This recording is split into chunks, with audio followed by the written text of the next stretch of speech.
This is Suchitra Vijayan, and you're joining us for the Polis Project's Technologies of Genocide series. Technologies of Genocide began as a way to make sense of the present moment, when mass annihilation and genocidal violence are unleashed not only on the Palestinian people, whose live stream genocide we witnessed for the past 2 years, but also mass violence that is reproduced and replicated across the world. In our last two episodes, you've heard from Palestinians about what's happening in Gaza. You also heard about the mass violence carried out by the Bangladeshi state leading up to the revolution. This week, we are turning to Congo. Congo has witnessed multiple instances of mass violence and genocidal violence unleashed upon the Congolese people for over 100 years, from King Leopold's colonial expeditions to extractive mineral economies driven by Silicon Valley and other state actors. 136 years ago, German Chancellor Otto von Bismarck invited the rest of Western Europe to the Berlin Conference. The task? To carve up the map of Africa with total disregard for cultural, political, ethnic, or linguistic differences, and without a single African at the table. Among other things, this led to one of the greatest mass murders in history by the king of one of Europe's smallest states. It's the country now called the Democratic Republic of Congo, but at the Berlin Conference, it was named the Congo Free State, and handed over as the personal property of Belgium's King Leopold II. He agreed to send over Christian missionaries and turn the territory into a free trade area for all of Europe, as well as to help the local population. But the Congo Free State became anything but free for the people that lived there. A worldwide boom in rubber meant that Leopold II could cash in big time. But tapping rubber from trees was back-breaking work. So to source enough labor, Leopold effectively turned all of the Congo into a slave plantation. These processes have made Congo not only a site of continual violence, but also a place where minerals are extracted at the cost of human lives. Congolese President Felix Tshisekedi told the world's leaders gathered together at the UN General Assembly in New York that the rebel crisis that's increasingly destabilized his country this year. For the past 3 decades, peace and security have been shattered in the Eastern Democratic Republic of Congo. This war has turned into a predatory enterprise. It has long gone beyond military or political dimensions alone. It aims to plunder our resources, erase our collective memory, and destroy our communities. In several regions of the East, all the signs of a plan of extermination are present. The United Nations itself, through its mapping report, has documented the extent of the atrocities. This is not just a conflict, it's a silent genocide that has been afflicting the Congolese people for more than 30 years. My name is Denis Mukwege. I come from one of the richest countries in the world, and yet the people of my country are among the poorest in the world. The abundance of our natural resources, gold, coltan, cobalt, and other strategic minerals, fuels conflict, which in turn causes extreme violence and abject poverty in the Democratic Republic of Congo.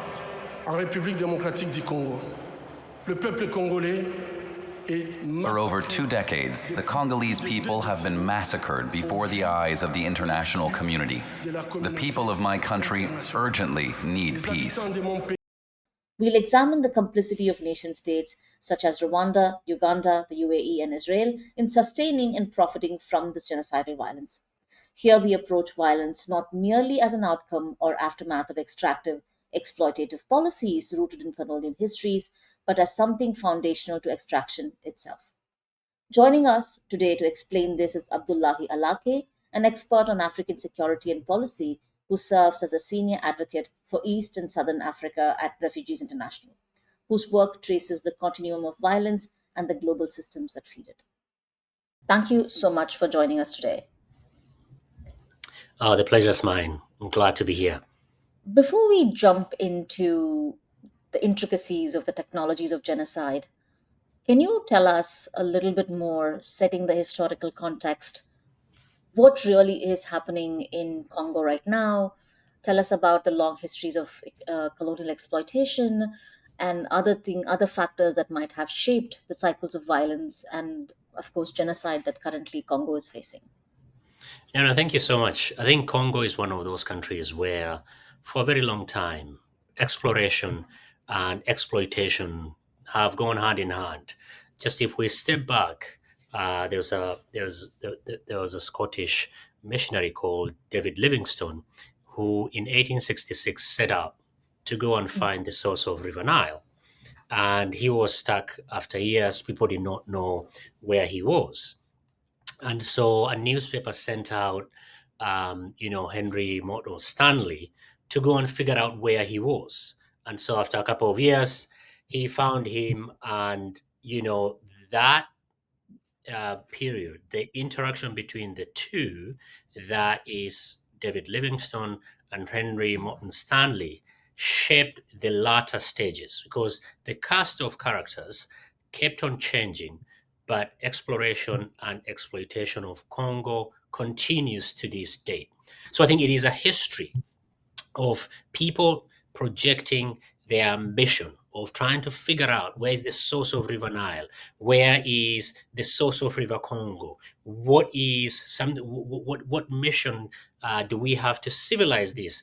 Undergirding that is really, really exploitation. But I have to finish by saying that the Manhattan Project is looked at as a marvel of technology, vision, and everything. But some of those uranium came from the DRC. But Nagasaki and Hiroshima, people are being celebrated, people are being memorialized and everything. In the DRC, that mine, from where that was got, people are still paying the price of that misery. And I really like that you talked about the uranium and the Manhattan Project. And in some ways, history is repeating, right? It's not just the uranium, the Absolutely. technological boom that's happening right now Absolutely. is happening Absolutely. because of that. But also, Israel is the biggest exporter of diamonds, but Israel does not have any diamond mines, and all of its diamonds again comes from Congo, right? So that history, starting with the Manhattan, I mean, much longer, but from the Manhattan Project to now, is a history that's repeating. And I think that brings us to a lesser known, or not lesser known, but lesser discussed in Western press, is the Rwandan complicity, the 1994 war. And again, I was actually talking about Congo to someone, and I said, the first Congo war, the second Congo war, and they like, what? There's been two wars? What? So, two things, right? So, first, give us the context of Rwanda 1994. We know about the Rwandan genocide, but little is known about what happens to Congo as a result of that. And Rwandan complicity from that moment, 1994, to now in destabilizing Congo, and its own complicity in the violence that's taking place. I'm so glad you brought up that because a lot of the time, this is hardly discussed. But what I want to do is to step back a few years and go to the end of the Cold War and the American feeling that, look, we've defeated the communism. Now we need to chart a new course, and then that new course is the new world order, undergirded by humanitarian principles. Of course, it's just a facade. And the first place that went was Somalia. I think also we really need to remember is that the Rwandan genocide just happened 50 years after Holocaust. I think 20 years after the United States pulled out of Vietnam. For many, this is just very different. It isn't, though. It is a continuation of history. The only thing that is different is the technology. To the extent that people are using very crude technology rather than gas chambers, people are hacking down their neighbors rather than people from elsewhere. To that extent, it is very, very banal that within 100 days, close to 1 million people were killed, and everybody was shocked. And Mahmoud Mamdani speaks about this very closely when he says this is one of those things where the victims becomes killers, because before 1994 there was 1959 revolution in Rwanda, where the Tutsis that the colonialists used to rule the country because of very small distinctions, like they're slightly taller, slightly lighter, they have long nose and all that kind of very historical, very non-biological, non-scientific ways of determining people. But the role of that 1994, where the Hutus that were in power and they were deposed, they went with the entire government machinery inside at the invitation, of course, of Mobutu Sese Seko, because he wanted to use that as a leverage to carry favor with the West. They moved into the eastern part of the DRC, and to the Rwandese, who said, look, the whole world completely forgot about us. And these guys are going into the Democratic Republic of Congo, but also it is an entire government that is in exile, and they are they are posing an existential threat to us. And so we have to go after them. And that was how the first Congo War was fought. Remember, a lot of what went into Uganda that will come into as well is the crisis of citizenship. Because after 59, a lot of Tutsis felt that they have to leave. And once they left, and this includes high level, high ranking military and political leaders currently governing Rwanda, they went to places like Uganda. But after they were used to overthrow the government of by Museveni, their place was now being questioned. Are you real Ugandans now? Or you are Rwandese Ugandans? And therefore, the humiliation, we shedded our blood and tears and treasure and spent everything. And now we are being forced to really leave this country. And the nucleus of the people who fought in the Rwanda to overthrow the Hutu government that overthrew the Tutsis in 1959, the nucleus was formed in Uganda, but largely in the diaspora as well, because they felt that they don't have another home. They left, they've been pushed out of Rwanda, gone to Uganda and other countries, but they still are not going to be accepted. And so they overthrow the government. But because they know very well that a government in exile, particularly this one, that has got a grand ambition of grand Tutsi power, will not sit still. So they mobilized all the resources that they have and they went into in the DRC. Uganda supported that, obviously, because somebody like Kagame served in the Ugandan government under Yoweri Museveni. They went to the same high school in Tare Boys High School. So they've known each other. They share some of their vision. But once they overthrew the government of Mobutu Sese Seko, they installed their own person in the shape of the president, the former president. His name is Joseph Desire Kabila. Joseph Kabila. Once Joseph Kabila came into power, of course, being powered by the military might of Rwanda and Uganda, after a while, it didn't take very long, he realized that his entire security apparatus, safety and security, is now going to be determined from Kigali, not from the DRC. So he started feeling uncomfortable, and he gave them very short period of time to leave. And for Rwandese who thought, here is our insurance policy against the Hutu regime that has that we've chased out of Rwanda and has found a base inside the DRC, this is now going to be very serious. Now they mobilized Uganda and they came back.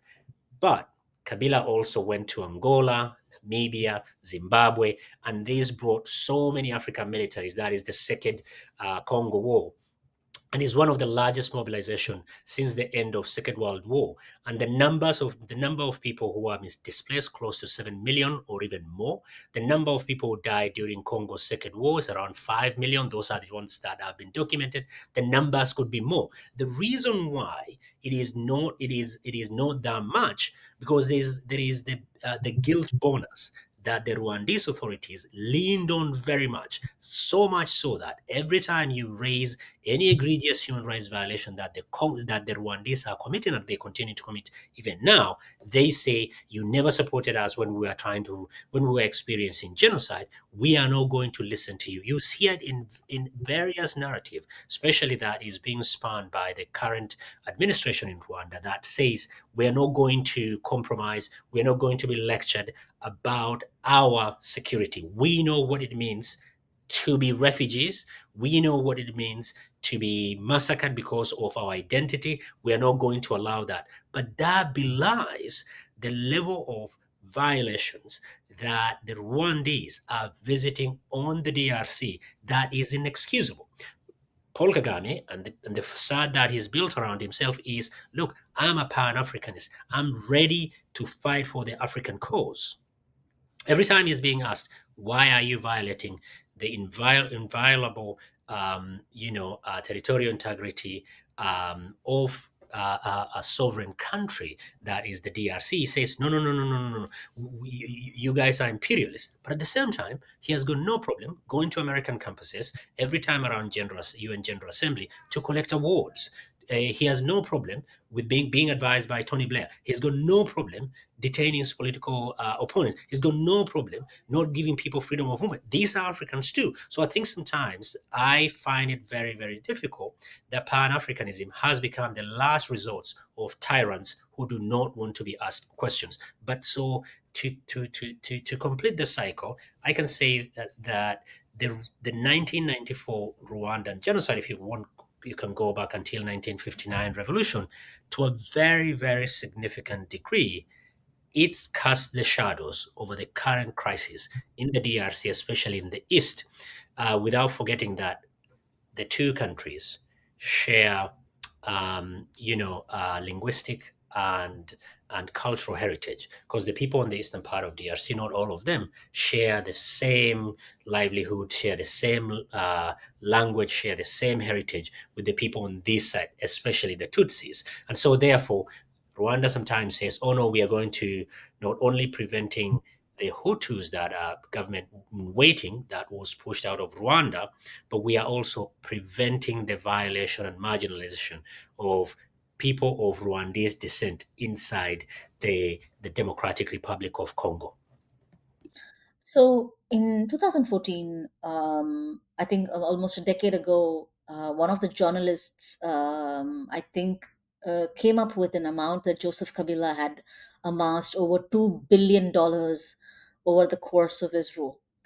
Now, while Rwanda, as you said, the Paul Kagame's regime kind of sees Congo in this thing, they are also benefiting from the resource extraction. They are benefiting from, can you lay that out to us in terms of, just as you talked about the uranium being part of the Manhattan Project? Today, the Silicon Valley is powered by Congolese minerals.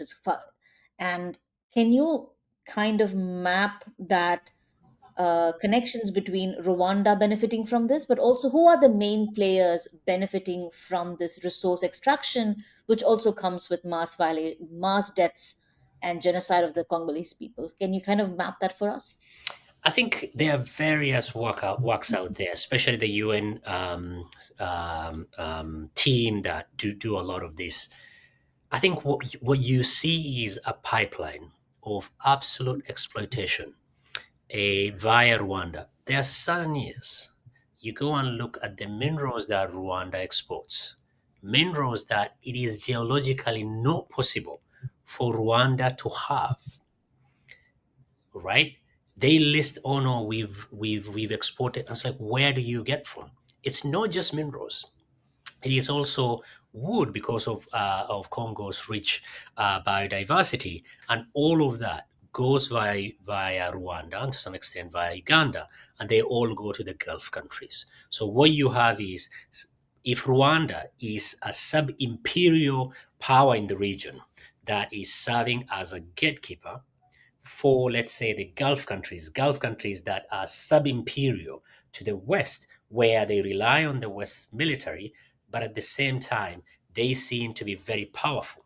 And this extraction pipeline is where a lot of violation takes place, because under this cloud of we are preventing an existential threat that is coming from the ex-Hutu government in power inside the eastern part of DRC, something that we should not underplay.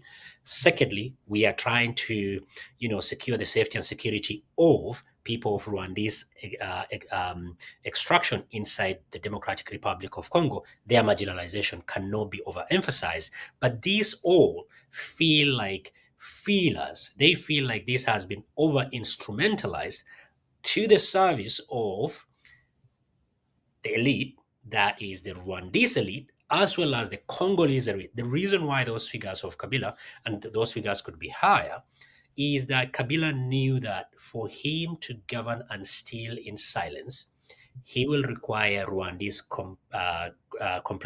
complicity. And Rwanda then therefore says, to the extent that you will give us a free reign, you get your cut, we get our cut, no problem. So it was, a compact that was agreed on that we're not going to bother you. We can overthrow you if we really want, like we've done with your father, who they overthrew during the Second Congo War and installed him because they know they can manipulate him. And and Kagame and Kigali in return, what would it get? It will get a chance to have an unfettered access to some of these minerals. And where do those minerals go? They do not have the processing plant. They do not have the capacity to turn them into refined products. They will go to the UAE and Qatar. If you look, Arsenal Football Club that is sponsored by Fly Emirates, and Rwanda is sponsoring the sleeves. All right. So I think it is a fairly well curated, well manicured, run massive PR, guilt people. These guilt boners, they have not run out, they have not overdrawn. But at the same time, this is what is powering the fourth industrial revolution in the Silicon Valley. The iPhones that we have, the computers that we have, the television set, the drones that we run, all of them run on that. So you are seeing again the juxtaposition of the utter misery of the Congolese that was started by King Leopold during the Second World War by the uranium project. Now, with all the coltan, cobalt, nickel, and all those minerals that are required for us to transit into the fourth industrial revolution, all the while the lives and livelihood of an average Congolese through the complicity of their leaders, Rwanda, Uganda, the Gulf countries, and the Western countries. So that would become even more sharper under the current United States administration, because Rwanda and the Democratic Republic of Congo has signed a deal, which is essentially minerals for security, and and Qatar is the convener or the broker of that deal. Mhm. Rwanda and DRC and a rebel group, DRC and a rebel group that is supported by Rwanda have also signed a deal. And essentially, what that does is to introduce the cowboy capitalist, a private sector, so private mercenary groups that we've probably ended in 19 by early 2000, after the Margaret Thatcher's son and his crew failed to overthrow the government of Equatorial Guinea.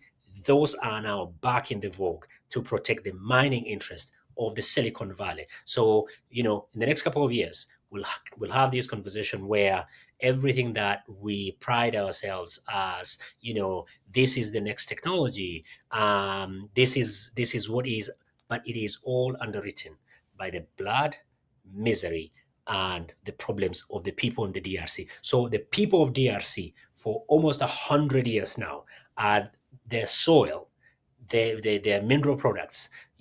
Others call it, the DRC, the geological scandal is underwriting that. But I want to be very careful not to over essentialize just the role of the minerals, but to say that at the macro level, the problem is politics.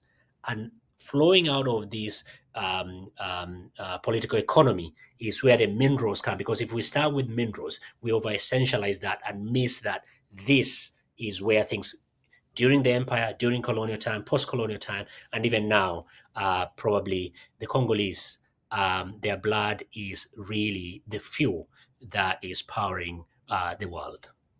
Yeah, and I'm really glad that you talked about the agreement in which the minerals become minerals for security. So they're securitizing, they're securitizing everything now. So the idea that exploitation of a people is for my security is just it's it's so absurd in so many It, ways. but in many ways, the way you said it, like it is absurd. But people are not part of this conversation. They are lifeless. It is all about interest. It is all about strategy. It's all about, who has more than the other. While at the center of all this, if you look at the life expectancy, the length of road tarmac, a child malnutrition, number of people displaced, these are Congolese. Like nobody discusses that. And a lot of the time, what is going on in Congo will not stay in Congo. It will go elsewhere. So the technology for exploitation, The technologies of exploration do not stay in Congo, but exploration and exploitation of the Congolese people is the connecting tissue from King Leopold to the current administration in Congo. And what do you see the systemic violence and genocide in Congo comparing to other historical genocide? And of course, for the last 2 years, we've seen the live stream genocide of the Palestinian people. Are there, and you as someone who works in multiple contexts in the Horn of Africa, have you are you beginning to draw parallels? Are you beginning to see similarities? Where do you see this current moment when you're thinking about Congo, but also other genocides? I think we are living in a rupture moment in the region, but also in the world. If you see sub imperial agents like the UAE, so for me personally, the biggest malign actor in the regions that I work on is the UAE. Mm. And the way they market themselves. All right, again, we are going back to Stanley marketing King Leopold. The way they market themselves here is a gateway to the Arab world, a country that rose out of the ashes of just a few years ago, nothing standing now. We've got tall buildings, we have people coming to us, we are providing this and this. This well manicured and curated image is largely a facade of its exploitation of, for instance, the current ongoing genocide in Sudan. All right. You have Sudan, a country where on one part of the country, you have genocide going on. In another part, you have famine going on, all of them man made. All right, all of them man-made. You speak about in Gaza where food is being used as a weapon of war. Food is used as a weapon of war. All right, because what happens in one country doesn't stay there. When Omar Hassan al-Bashir used Janjaweed to fight the Darfuris 20 years ago, some of those soldiers or the Janjaweeds were used by the UAE to go and fight in Yemen to overthrow the government. Once the war became unwinnable, they came back home. They are the nucleus of the RSF, the current group Mhm. that is waging similar war inside Sudan and potentially in Chad. So I think what we are seeing is the rupture moment where the West doesn't know what has hit them, and other, if you will, bad faith malign actors are taking advantage of that, and they are showing similar ruthlessness, but they are not under any spotlight. People will say, oh no, we have a problem with colonialism, we have the problem with imperialism. But here you have a small country like the UAE having an outsized influence, but still not nearly coming under the same level of scrutiny. All the gold that are leaving the Sudan are end up in the UAE. All right, UAE doesn't have any agricultural lands. Everybody is talking about this, wonderful, decadent, pistachio, whatever that became a sensation. Like nobody asked, where does it come from? All right. And so, as such, my biggest concern in terms of the parallel is the DRC on one hand, where you have Rwanda acting as an agent, and in Sudan, where UAE has subcontracted its misery that is visiting on Sudanese. And the heartbreaking thing is, most of the things that are built inside the UAE, including their nucleus of their military, including the early civil service, including doctors, including lawyers, and everything, all of them initially were from Sudan. But now Sudanese have been reduced to refugees going to places like UAE and elsewhere, and people have not a huge following. People do not understand it as such because of the way the media's ecosystem, like I said, we're in a rupture moment. People and the attention economy becomes very difficult to sustain when you have a massive velocity of the UAE. They've bought everybody in Washington D.C. they've parlayed their money into buying, all the entertainment, whether it's horse races, whether it's football clubs, whether it's FA, whether it's NBA, to the extent that you're over saturated with thinking that, oh, this is a really important country, like it's doing this wonderful thing. Underlying that, when you remove, the bonnet, you see a rotten system that is built on the blood of Sudanese. And that, I think, is the closest parallel that I can see. But that is not the end of the world. Like, we've seen this before. Slightly over 60 years ago, during the independence, the last dying days of empire is always going to be brutal. We've not seen the violence yet. We will see so much violence using the same technology and tools that were extracted from these communities. And instead of helping them, lift them out of poverty for schools and hospitals, it will rain on them bombs, it will rain on them drones, it will rain on them guns. But out of these ashes will rise a different people who would demand, at the first instance, their dignity to be treated as humans more than anything else, whether they are Sudanese, whether they are Congolese, it doesn't matter, to be treated as humans, and therefore sit across on that humanity table and ask for their rights to be respected, not to be granted to them as form of pity or some humanitarian gesture. I think that is, and we are not yet there, but to my mind, we've seen history is a good teacher if we're willing to listen to it. And what history teaches us is that there will be more violence.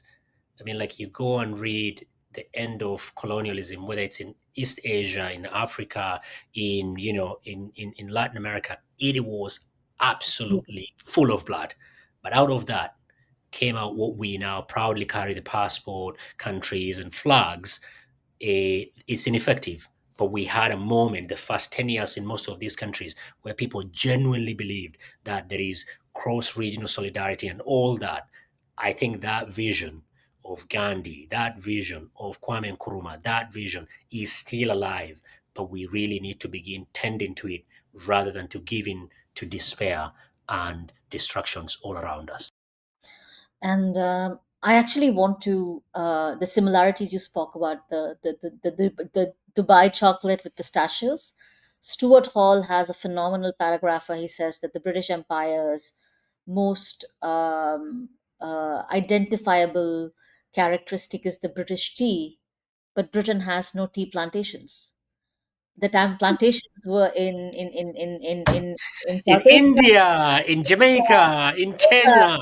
And similarly, this now Dubai is Dubai chocolate. And I'm not kidding. New York City now has so many cafes in which it's called the Dubai chocolate, which is chocolate with pistachio.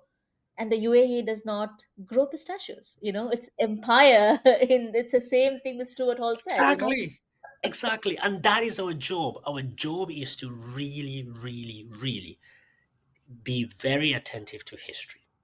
I know all across the countries, or everybody is enamored by STEM and all that kind of stuff. Like, learning history and be attentive to history is probably our beginning of how we can do this. If Stuart Hall, theorize the British Empire, we can theorize the UAE sub-empire and what it is doing, the Mhm. damage that it's wrecking all across. All Like, across. immediately after the Arab Spring, the trails of destruction that UAE has left from Tunisia, Libya, Egypt, and Sudan is its last bastion. If it will not succeed in ensuring that Somaliland, right, is going to be independent from Somalia, so that it can serve as a vassal state of the UAE, then we have to be attentive to history. Otherwise, we will be running from one Instagram reel and another TikTok reel, because we will be inundated, and we will be every single minute. We'll be running from one crisis to another. But if you take 100 years and step away and be attentive to history, we will be able to, at the very minimum, not be able to solve everything. At the very minimum, we will have intellectual clarity that can maybe, just maybe, provide us as a platform to build a better society. Countries that flag, not flags, people, but no countries with just flags and passport. We need to build the people where what happens in Congo should hurt us as much as what is happening in Palestine, as much as what is happening in Sudan, as much as what is happening in in Ethiopia, because that is the only way we will be able to build this cross-country solidarity that was there. Like a lot of the time, because we're not wrestling with our history, it was there. It was there. Like, so the Bandung conference was a good place to start. You know, we talk about BRICS, but BRICS is very new. BRICS is very new. It doesn't have even that fervor. So I think there is enough historical, for me, hopes where we can draw from to build something new. I'm not yet willing to give into despair, much as we I don't valorize misery, but at the same time I don't give into the utter despair that is all around us. We need a serious vibe historical shift in order for us to probably begin imagining and ensure that the enduring hope is not built on hopelessness, is not built on something that cannot last. It is, we will be there, but I want us to be there when we are guided. Our north stars should be histories that we know of hope, that we know has been done before. There were moments when there were none of these spaces that we can even have to have this conversation. True. And I think this is a wonderful place for us to bring this conversation to an end, because for the first time in the Technologies of Genocide series, we speak about history as a potential place for liberation against these technologies that feel so overwhelming. But I think there's also another thing that I'm going to kind of end with the thing saying that for history to exist, knowledge has to be produced. And we are in this age where AI is completely cannibalizing knowledge in a way that doesn't work. Thank you so much for your time. Thank you so much for making those connections for us. And we really appreciate your time. Thank you so much. No, no, the pleasure's mine. Sometimes when you do this work, it's very easy to give in to despair. My job generally is to not give despair a chance, but be a happy warrior. Revolutions are hard, but revolutions must happen. And before it happens, there'll be a lot of problems. And I'm happy to be in that arena where there are problems. Yeah. And, I think it's, we also, and there's so much violence and unhappiness and despair that it's easy to get despondent. So thanks again for this conversation. Thank you so much.